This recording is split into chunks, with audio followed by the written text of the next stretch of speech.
আমি আল্লাহর রহমতে বিপুল সারা পাচ্ছি। আমি এখন সারা দেশ নিয়ে মাথা ঘামাচ্ছি না, আমি আমার এলাকা নিয়ে মাথা ঘামাচ্ছি। আমার সমর্থকরা আক্রমণ করছে বলছে ওরা মিথ্যা কথা, এটা একটা সিম্প্যাথি পাওয়ার জন্য কথা বলছে। আমি এত বছর নির্বাচন করি 1991 সাল থেকে এ পর্যন্ত বিএনপি সমর্থকরা কোনো অপোজিট প্রার্থীর উপরে কখনো হামলা করে নাই, কোনো রেকর্ড নাই। এগুলো হলো সস্তা জনপ্রিয়তা পাওয়ার জন্য কথাগুলো হয়তো বলছে। আমার কোনো লোক কোথাও হামলা করছে না, তবে ওরা উস্কানি দিচ্ছে যাতে হামলা করা হয়, কিন্তু আমার করার নির্দেশ আছে। আমরা নির্বাচনী পরিবেশ ঠিক রাখার জন্য যা করা দরকার করবো, কিন্তু তার সঙ্গে কোনো বৈরিতা হবে না। এটা কি করে সম্ভব?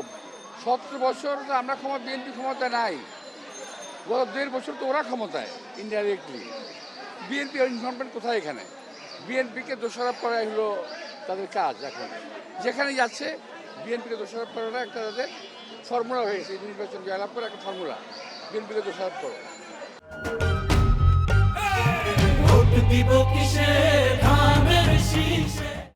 নির্বাচন আচরণ বিধি লঙ্ঘন করলে ওটা নির্বাচন কমিশন দেখবে, ওটা আমার চোখে পড়েছে। আমি এগুলো কিছু ভাবি না, শুধু পোস্টার লিফলেট দিয়ে নির্বাচন জয়লাভ করা যায় না। যদি জনগণের মন জয় না করা যায়।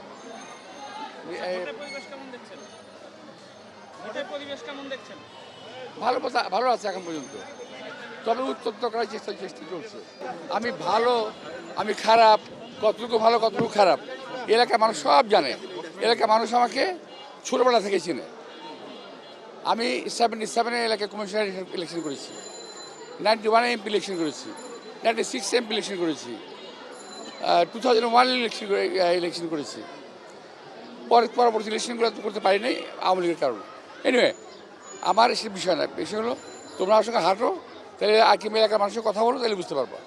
আমি তো নিজের কথা নিজেই বলবো, ভালো বলবো, বাট তোমরা তো দায়িত্ব হলো সাংবাদিক হিসেবে এলাকার মানুষের কথা বলবো, তাহলে হবে। ভাই, নির্বাচন ভণ্ডুল করার জন্য যা চেষ্টা করছে এটা তাদেরই কাজ, এটা আমাদের কাজ না। নির্বাচন আমাদের অনেক আকাঙ্ক্ষিত একটা ফসল, আমরা আদায় করেছি আন্দোলন করে। সুতরাং নির্বাচন ভণ্ডুল করার কোনো কারণ আমাদের নাই। আমি এখানে পরিচালনা চালাচ্ছি 10টা থেকে এখানে। কোথায় গিয়ে ঘুরতেছে বাংলাদেশের আমার কাছে কোনো খবর নেই এখন। আমি আমার নির্বাচন নিয়ে আসি।